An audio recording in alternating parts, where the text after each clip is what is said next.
सचिन पिता पुत्र पितात्मा के नाम पर आमीन। धन्यवाद धन्यवाद धन्यवाद हे पिता परमेश्वर पवित्र आत्मा प्रभु यीशु मसीह। आपकी स्तुति हो, महिमा हो, प्रशंसा हो, बड़ाई हो, आपकी जय जयकार हो। प्रभु आपका धन्यवाद धन्यवाद धन्यवाद देता हूँ। राजाओं के राजा प्रभु के प्रभु प्रभु यीशु मसीह, आज के सुंदर समय के लिए, आपके बेटे बेटियों के जीवन के लिए, उनके घर परिवार के लिए, उनके जीवन के लिए, उनके कमाई के जरियों को बढ़ाने के लिए पिता मैं प्रार्थना करता हूँ। कोई कमी घटी उनके जीवन में ना आए। आपने कहा तुम मांगने वाले नहीं वरन देने वाले बनोगे, तुम पूछ नहीं वरन सर ठहरोगे। तुम घर में आते समय, घर से बाहर जाते समय, तुम्हारा खत्ता, तुम्हारा भंडार, तुम्हारे बच्चे, तुम्हारी टोकरी, तुम्हारा आटा गूंथने वाला बर्तन, तुम्हारे खेत खलिहान सदा फलते और फूलते रहेंगे और बढ़ते जाएंगे, कभी घटेंगे नहीं। पिता वो वादा याद रखना अपने बेटे बेटियों के लिए प्रभु। पिता मैं प्रार्थना करता हूँ सदा सर्वदा वो फलते फूलते जाएं, ताकि लोग उनके जीवन को देख के कहें कि हाँ, मसीहियों का जीवन ऐसा होता है, वो कभी किसी से भीख नहीं मांगते, वाला देने वाले बने हैं। प्रभु मैं सारा आदर आपको देता हूँ। मेरे मुख पर पैरा बिठाइए, मेरे होठों के द्वार की रखवाली कीजिए। प्रभु मैं प्रार्थना करता हूँ आज का जो वचन हो प्रभु, उसे सही रीति से मैं एक्सप्लेन कर पाऊँ। इसलिए प्रभु आज बोलने के लिए सब दीजिए। बोलने वाला मैं नहीं वरन आप स्वयं मुझ में होकर अपने वचनों के द्वारा हम सबसे बात करें। प्रार्थना यीशु के नाम पे अब्बा पिता आपसे मांगता हूँ, सुनिए और दया से ग्रहण कीजिए, आमीन। सबको जय यीशु। आप सब खुश होंगे मैं उम्मीद करता हूँ, और प्रभु में कुछ सीख पा रहे होंगे। शायद मैं कुछ सिखा पा रहा हूँगा, मुझे नहीं पता कि मैं सिखा पा रहा हूँ, क्योंकि अगर कमेंट आप करेंगे तो ज़रूर मैं समझूंगा कि हाँ कुछ सिखा पा रहा हूँ, वचनों को आप समझ पा रहे हैं। मैं पूरी कोशिश नहीं कर रहा हूँ सिखाने का, क्योंकि पूरी कोशिश करना मतलब समय लगता है, और मैं कम कोशिश में कुछ चीज़ें सिखाना चाह रहा हूँ। बस यही कहूँगा, जितना ज़्यादा हो सके कम समय में। तो आइए हम प्रभु के एक वचन में और जाएंगे, और ये थोड़ी गहरी शिक्षा है। अगर इसे मैं अगर एक्सप्लेन कर पाया अच्छे से, अगर मैं समझा पाया तो बहुत ही अच्छी बात है। तो मैं थोड़ा थोड़ा इस वचन को लूँगा। थोड़ा लंबा विषय है, पर मैं कोशिश करूँगा छोटा सा आज लूँ, और कल थोड़ा बड़ा हो जाएगा तो आप लोग मैनेज कर लेंगे। कलोसियों के नाम संत पौलुस का पत्र, अध्याय 2, पद संख्या हम 6 से लेके आज देखेंगे 8 तक, और कल देखेंगे 9 से 15 तक। ठीक है, 2 भाग में इस वचन को हम बांटते हैं, क्योंकि थोड़ा लंबा है और इस विषय को जानना हमें बहुत ज़रूरी है। आज की सेवा कार्य, आज के लोग, आज के हमारे यीशु मसीह, है ना, क्योंकि हमारा प्रभु यीशु कहता है मैं कल, आज और आने वाले कल में युग एक सा परमेश्वर हूँ। लेकिन आज के मसीहियत में, आज के हमारे यीशु मसीह के भाई बहन जो हैं, यीशु मसीह को मॉडर्न यीशु बना दिए हैं। पुराना यीशु वो नहीं है, अब नए तरीके से यीशु हो गया है। ऐसा नहीं है, हमारा प्रभु यीशु कभी नहीं बदलता, और जैसा था वैसा है वैसा ही रहेगा। इंसान बदला है, उसके टेक्निक बदले हैं, उसके रहने का तरीका बदला है, सब कुछ सिस्टम बदला है, लेकिन यीशु मसीह नहीं बदले हैं। यीशु मसीह जैसे थे 2000 साल पहले, वैसे आज भी हैं। वो ज़मीन पे चलने वाले यीशु मसीह, हेलीकॉप्टर में उड़ने वाले नहीं हैं। ठीक है, और वो रोटी खाते हैं, ऐसे वाले यीशु मसीह आज भी हैं। तो उसी तरह हमें उन्हें मान के चलना। ठीक है, ज़्यादा उन्हें मॉडल बना के अपना नुकसान नहीं करना है।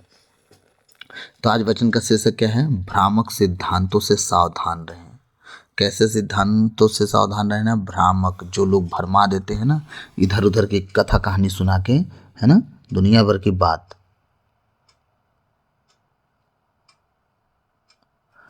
जो टॉपिक है उस पर बात नहीं करेंगे, यहाँ की बातें वहाँ की बातें, जैसे कल मैंने बोला, भ्रामक बातें, लुभाने वाली बातें, फुसलाने वाली बातें, खाली चिन्ह चमत्कार। एक बात बताइए आप, कलीसिया का कुछ रूल है, मैं बताऊं क्या क्या। पहला, कलीसिया वचन प्रचारक हो। ठीक है, कलीसिया का अगुआ वचन प्रचारक हो, वचन का ज्ञान पहले होना चाहिए। दूसरा, वो आशीष देने वाला हो, उसके द्वारा आशीष लोग पाएं। ठीक है। तीसरा, वो चमत्कार करने वाला हो। ठीक, उसके द्वारा चिन्ह हो, कुछ प्रभु का काम प्रकट हो, लोगों की गवाहियाँ आए। ठीक है। चौथा, उसके अंदर कितने वरदान हैं, क्या क्या दान मिला है, अनोखी भाषा है हो गया, भविष्यवाणी का हो गया, भाषाओं का परख हो गया, व्याख्या करने की हो गया, बहुत सारे आशीष वचन हैं। ठीक है, तो उसके अंदर कुछ होना चाहिए कि अभी एक बात बताइए, एक व्यक्ति सिर्फ वचन ही प्रचार करने वाला होगा, तो एक बात बताइए मेरे को, फिर चंगाई कहाँ से होगी? सिर्फ वचन आप प्रचार किए, घर चले गए, चंगा हो जाएगा सामने वाला? नहीं होगा। कौन कह देगा? पूरी कलीसिया वैसे ही बैठी रह जाएगी। आज हम एड़ी चोटी लगा दे रहे हैं अपनी कलीसिया को खड़ा करने के लिए कि स्टैंड बाई हो जाओ तुम। क्यों? क्योंकि तुम बहुत ठंडे हो गए हो, अब गर्म हो जाओ। क्योंकि खुदा कहता है या तो गर्म हो जाओ या तो ठंडे हो जाओ। गुनगुने रहोगे तो उगल दूंगा, ना इधर के हुए ना उधर के हुए। या तो तुम उधर ही रहते जहाँ के थे, और यहाँ के आए हो तो यहाँ के बन जाओ। तुम इधर उधर दोनों में नाच रहे हो, इसलिए तुम्हारा आज तक भला नहीं हो पा रहा है। मैं एक बात बताऊँ, जो प्रार्थनाएं हम लोग करते हैं ना, सच बता रहे हैं अपनी कलीसियाओं में, अगर वो प्रार्थना मैं गैर कलीसिया में करता ना, अब तक न जाने कितनी बड़ी कलीसिया हो गई होती है, कितना कलीसिया बढ़ गया होता, आपको समझा नहीं पाऊंगा। क्योंकि हम लोग की प्रार्थना में ना, परमेश्वर मुझे ना वो सुस्ती वाला प्रार्थना करने से एकदम मना किया, और मैं बिल्कुल पसंद भी नहीं करता। कलीसिया जब सुस्त रहती है ना, मैं बता रहा हूँ, कलीसिया को मैं रिमांड में ले लेता हूँ। तुम्हारा ठंडापन तुम्हें खा लेगा। क्योंकि याद रखिएगा, 5वां पाप ना आलस का पाप है, और आलस का पाप बहुत खतरनाक है, इंसान की आत्मिकता को खा जाता है। इसलिए कभी भी ना अधिक खाएं ना अधिक सोएं, जितना ज़्यादा हो सके प्रभु के वचन को समय दें। जितना ज़्यादा अगर आप फंसे हैं, याद रखिएगा, आप अब बीमारी में फंसने वाले व्यक्ति हैं, आप कर्जे में फंसने वाले व्यक्ति हैं, आप श्रापों के नीचे दबने वाले व्यक्ति हैं, आप नशों में फंसने वाले व्यक्ति हैं और निकलना चाहते हैं इन सब चीज़ों से, आप याद रखिए, आराधक बन जाइए। अच्छे आराधक, शब्दों से गीत वाले नहीं, आपका शरीर का अंग अंग नाचने वाला आराधक बन जाए, दाऊद की तरह। मैं बता रहा हूँ, सारे बंधनों से आप आज़ाद हो जाएंगे। बहुत लोग कहते होंगे, ये तो कैसे आराधना करवाता है, इतना ज़ोर ज़ोर से गाता है, इतना ज़ोर ज़ोर से बजाता है। बहुतों का सवाल होगा। कुछ लोग तो मुझे कहते हैं, ये तो प्रोटेस्टेंट वाला है ना। हैं? मैं कितनी बार समझाया कि आराधना भी प्रोटेस्टेंट वाला होता है क्या? हैं? तुमने नियम बनाए हैं, परमेश्वर ने नियम नहीं बनाए। यीशु मसीह एक है, बपतिस्मा एक है, पवित्र आत्मा एक है, ठीक है। नियम हमने बनाए।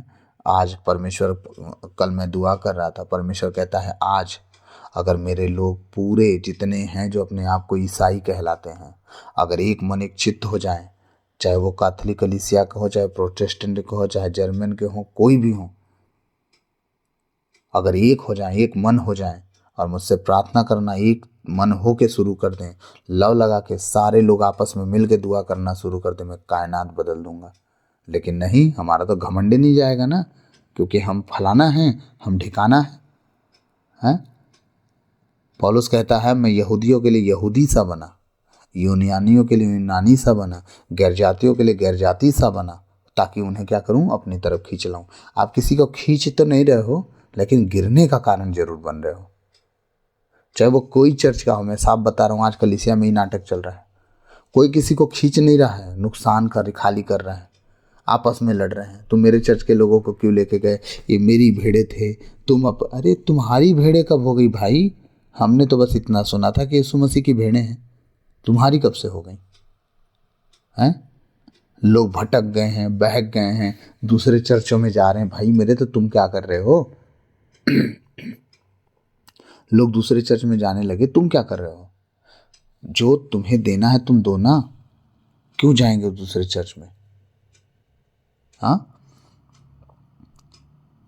मैं सबसे पहले शुरुआत किया था अपने यहाँ जहाँ हूँ मैं सबसे एक बात कहा था, मेरी बहनों से, मेरे भाइयों से हाथ जोड़ के, जिस दिन आपको लगे कि मैं इधर उधर की बातें कर रहा हूँ, वचन प्रचार नहीं कर रहा हूँ, हाथ जोड़ के, भाई गाली देके तो नहीं भगाएंगे आप मेरे को, हाथ जोड़ के बोल दीजिएगा, ब्रदर अब आपको आपकी ज़रूरत हमें नहीं है, क्योंकि अब आपसे वो प्रचार जो होना चाहिए नहीं हो पा रहा है, तो प्लीज़ अब आप मत आइएगा, हम अपने लिए प्रचार ढूंढ लेंगे।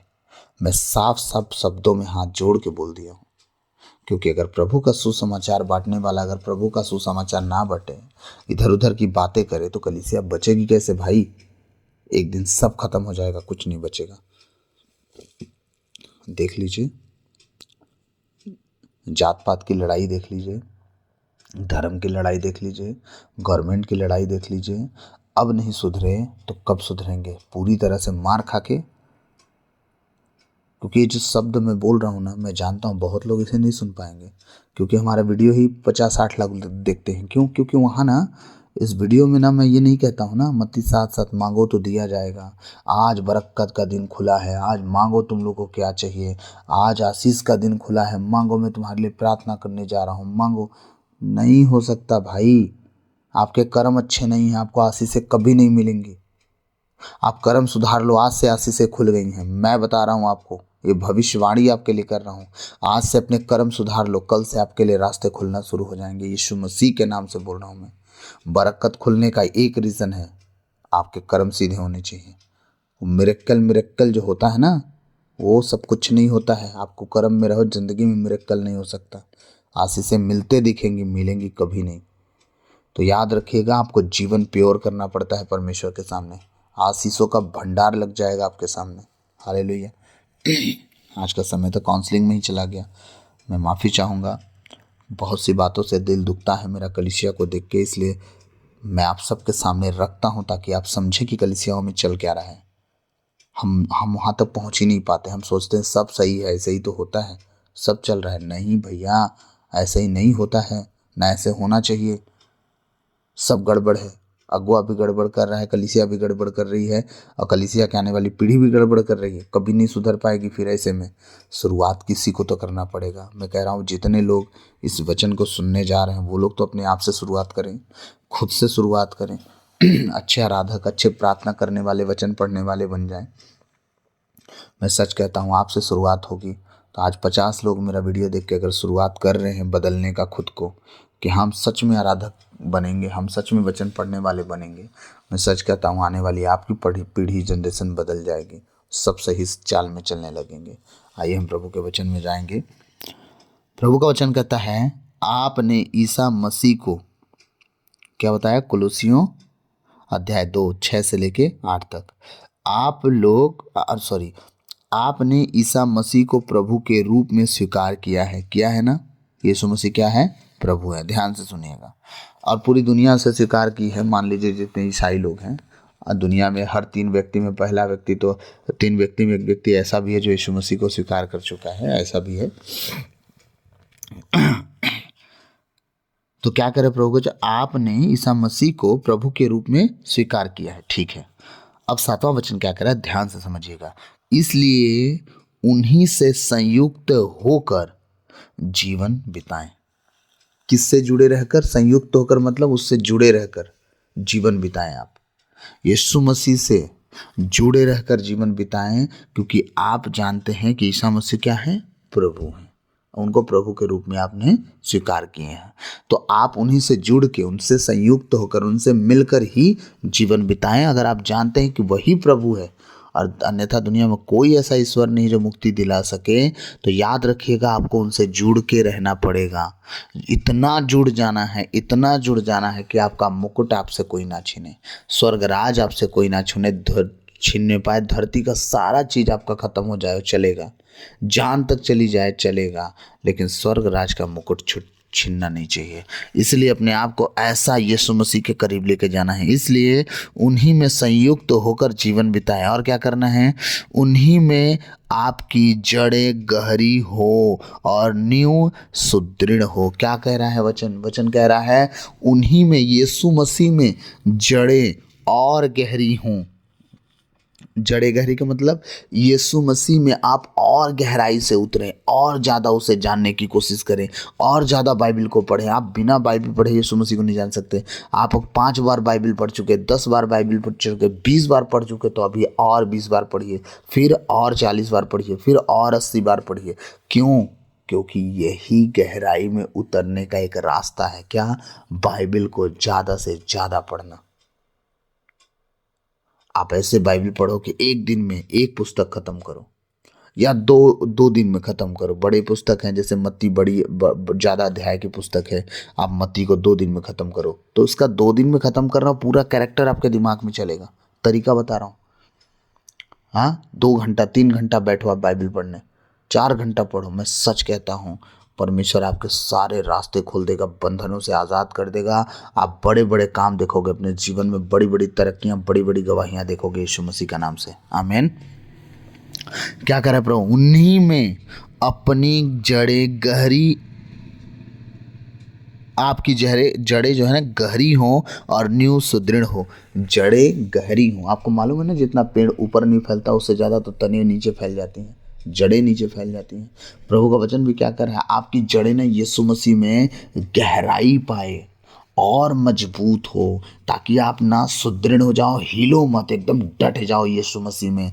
कोई दुनिया का हवा, कोई दुनिया का तूफान, कोई दुनिया की मुसीबत, कोई दुनिया का झंझट, कोई दुनिया की बीमारी, कोई दुनिया की तकलीफ आपको हिला ना सके।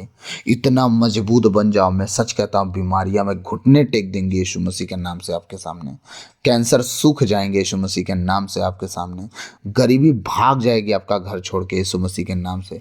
नशा दूर दूर तक दरवाजे में नहीं दिखेगा यीशु मसीह के सामने। और व्यभिचार डरेगा आपसे। क्यों? क्योंकि आप जानते हैं कि आपकी जड़ें किस में मजबूत है, और वो कितना सामर्थ्य और शक्तिशाली आपको कितना ऊंचा उठाएगा। आमीन। हाँ, कह रहा है, और न्यू सुदृढ़ हो, आपको जिस विश्वास की शिक्षा प्राप्त हुई है उसी में दृढ़ बने रहें, और आपके हृदयों में धन्यवाद की प्रार्थना उमड़ती रहे। ध्यान से सुनिएगा, वचन कह रहा है, आपको जिस विश्वास की शिक्षा प्राप्त हुई है। किस विश्वास की शिक्षा प्राप्त हुई है? आप किस पर विश्वास करते हैं अपने जीवन में? हमने क्या वचन पढ़ा? आपने ईसा मसीह को प्रभु के रूप में स्वीकार किया। आपका विश्वास यही है। हम विश्वास करते हैं उसने वो पिता के दाहिने बैठने वाला बेटा हमारे लिए धरती पर आया, एक कुंवारी से जन्म लिया, और वो बड़ा हुआ, सुसमाचार सुनाया, मारा गया, कूटा गया और क्रूस पर लटकाया गया, और वो कब्र में गया, तीसरे दिन मृतकों में से फिर जी उठा, और अपने चेलों को दिखाई दिया, और बादलों पर उठा लिया गया। और उसी प्रकार जिस तरह बादलों पर गया है, उसी प्रकार फिर से वो दोबारा अपने लोगों को लेने आएगा। इसी विश्वास का हम सुसमाचार सुने हैं ना। आपको जिस विश्वास की शिक्षा प्राप्त हुई है, कौन सी शिक्षा? सुसमाचार की शिक्षा। ठीक है। कौन से विश्वास? यीशु मसीह पर विश्वास। ठीक। उसी में दृढ़ बने रहें। क्या बने रहें? यीशु मसीह में दृढ़, अटल, हिलना नहीं है, बने रहना। लाख मुसीबत आए, यीशु मसीह को नहीं छोड़ना है, बने रहना, डटे रहना है, यीशु मसीह का वचन पकड़े रहना है। रोमियो 8:35 में आप वचन पढ़िएगा, कहता है, कौन हमको मसीह के प्रेम से अलग कर देगा? न गरीबी, न जोखिम, न तलवार, न नंगाई, कुछ नहीं, न प्रधानताएं, न दूत, न भविष्य, न वर्तमान, कुछ भी नहीं हमें मसीह के प्रेम से कुछ अलग नहीं कर सकता। तो ये चीज़ें आप में बनी रहे। क्या हो रहे? आप दृढ़ बने रहें। किस में? उसी विश्वास की शिक्षा प्राप्त हुई।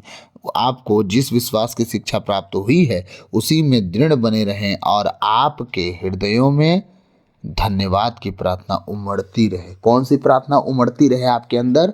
धन्यवाद की प्रार्थना। वो रुकनी नहीं चाहिए। प्रभु तेरा धन्यवाद हो, तूने मुझे जीवन दिया, धन्यवाद हो, मेरे परिवार को संभाला, धन्यवाद हो, हम जीवित हैं प्रभु, धन्यवाद हो। एक रोड से न जाने कितने लोग आए गए, मर गए, हम उसी रोड से आते जाते हैं, प्रभु तेरा धन्यवाद हो। हर एक अप्रिय घटना से, हर दुर्घटना से, हर एक्सीडेंट से, महामारी से बचा लिया।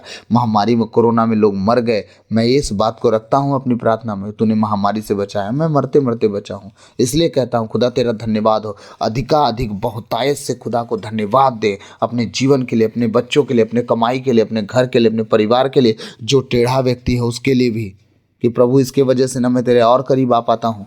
हाँ, अगर ये टेढ़ा व्यक्ति ना होता तो मैं दुखी ना होता परमेश्वर, तो तेरे पास ना आता। खुदावन तेरा धन्यवाद कि तू एक व्यक्ति मेरे जीवन में रखा है, साउल की तरह, जिस तरह दाऊद के जीवन में साउल को रखा था, कि साउल जब दाऊद को सताता था, दाऊद तेरे पास भाग के आता था। खुदा मैंने क्या गलती किया, साउल मेरे को सता रहा है।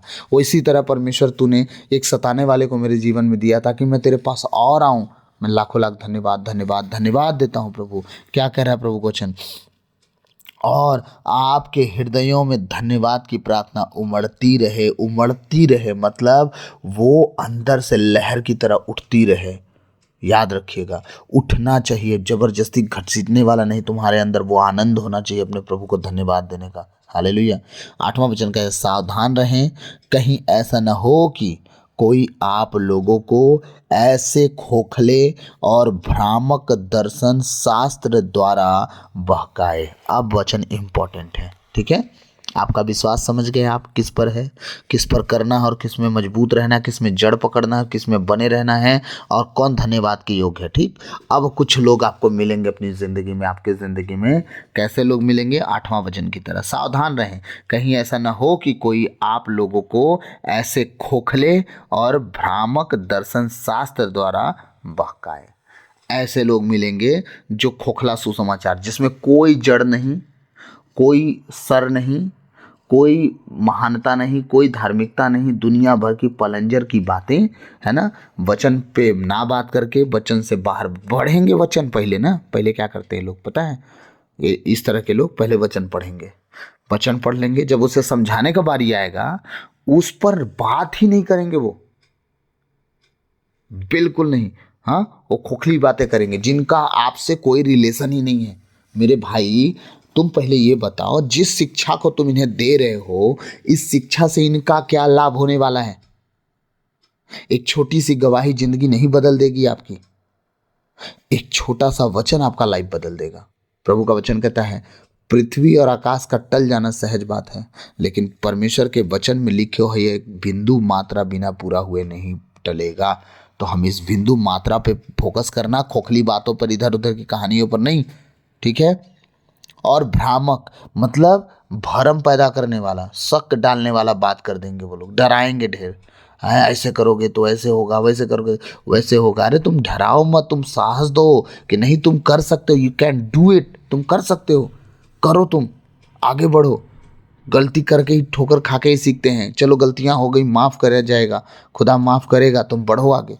हाँ, दर्शन शास्त्र द्वारा बहकाएंगे। कैसे? मैंने दर्शन देखा है, हाँ मैंने दर्शन देखा है। परमेश्वर कहता है, ये मेरा नाम लेके झूठ बोलते हैं, कहते प्रभु ने मुझसे कहा है, मैंने प्रभु की आवाज सुनी, प्रभु ने मुझसे ये कहा, प्रभु ने मुझसे, प्रभु कहता है ये झूठ बोलते हैं, मैंने इनसे कभी बात नहीं की, ये मेरा नाम लेके तुम्हें बहकाते हैं। पुराना विधान पढ़िएगा, समझ में आ जाएगा। ये झूठ बोलते हैं, मैंने इनसे कभी बात नहीं की। कब इनसे कहाँ जाके मैंने बात की? हाँ, और कहते प्रभु ने मुझसे कहा, प्रभु ने मुझसे बातें की। वाह भाई, बातें की ना तो तुम्हारा जीवन का ही नहीं बदला। जिससे खुदा बात करेगा उसका जीवन नहीं बदलेगा, आप खुद अनुमान लगा लीजिए। हाँ, खुदा अगर बात करता है तो व्यक्ति जीने वाला बन जाता है, उसका जीवन ना डूबता हुआ नहीं दिखेगा, आपको बढ़ता हुआ दिखेगा। यार आप सोचो ना, जिस खुदा के लिए हम जी मर रहे हैं, वो जिससे बात करेगा उसका जीवन सेम रहेगा क्या? नहीं बदलेगा। अपने विचारों को खुदा का विचार कहते हैं कि तुम अपने विचारों को खुदा का विचार मत बताओ कि तुम, परमेश्वर तुमसे बात किया। परमेश्वर तुमसे कहाँ आया बात करने? वो तुम्हारे विचार थे, परमेश्वर का वचन कहता है। हाँ, दर्शन शास्त्र की बात करेंगे, हमने दर्शन देखा उसी तरह जिस तरह वो देखा था, जिस तरह वो देखा था, जिस तरह वो देखा था। अरे छोड़ दो भैया। हाँ, आगे वचन कह रहा है, जो मनुष्यों की परंपरागत शिक्षा के अनुसार है और मसीह पर नहीं बल्कि संसार के तत्वों पर आधारित है। कौन सी शिक्षा पर? मनुष्य ने जो अपना नियम बनाया, अपना शिक्षा थोप दिया, बस। हाँ, जो मनुष्यों की परंपरागत शिक्षा के अनुसार है। क्या? यही इनके खोखले सुसमाचार, इनके दर्शन, इनके भ्रामक भ्रम कर पैदा करने वाली बातें, इनसे सावधान रहो। क्यों? क्योंकि मनुष्यों की परंपरागत शिक्षा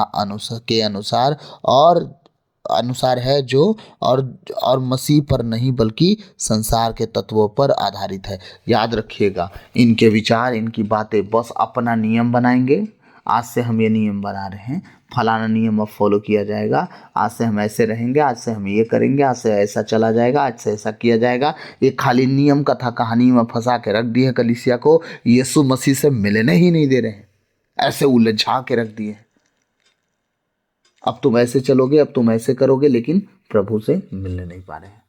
हाँ, कह रहा है ऐसे लोगों से सावधान रहो, क्योंकि तुम मसीह पर, संसार पर नहीं, मसीह पर संयुक्त होने के लिए बुलाए गए हो, संसार पर नहीं। जो मनुष्यों की परंपरागत शिक्षा के अनुसार है और मसीह पर नहीं बल्कि संसार के तत्वों पर आधारित है।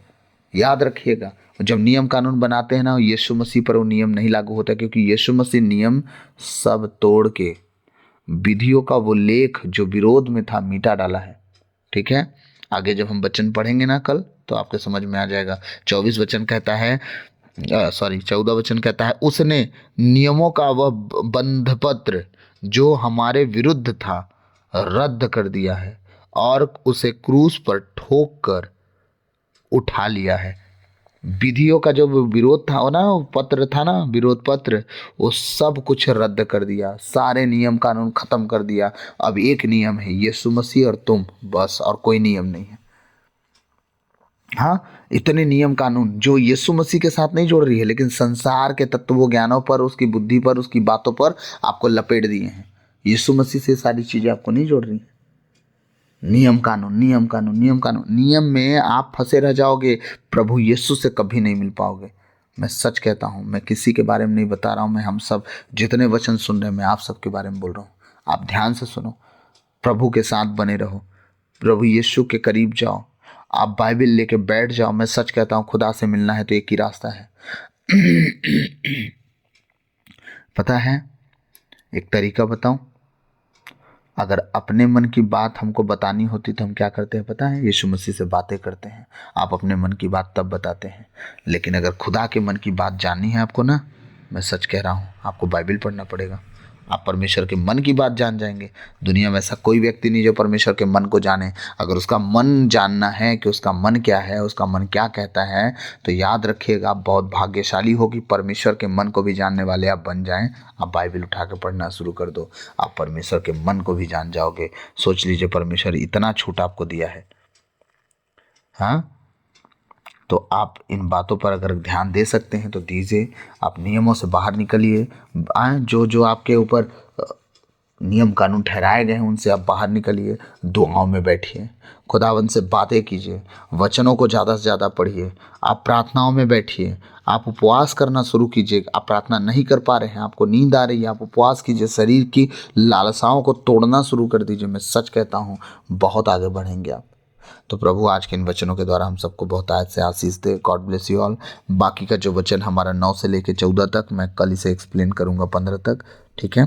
और हम इसे 2 भाग में बांटेंगे, ठीक? सबको जय यीशु, गॉड ब्लेस यू। प्रभु आप सबको बहुत आयत से आशीष दें। आप बचे, आपका घराना बचाया जाए, आमीन। क्रूस का चिन्ह, पिता पुत्र पवित्र आत्मा के नाम पर, आमीन। सबको जय यीशु।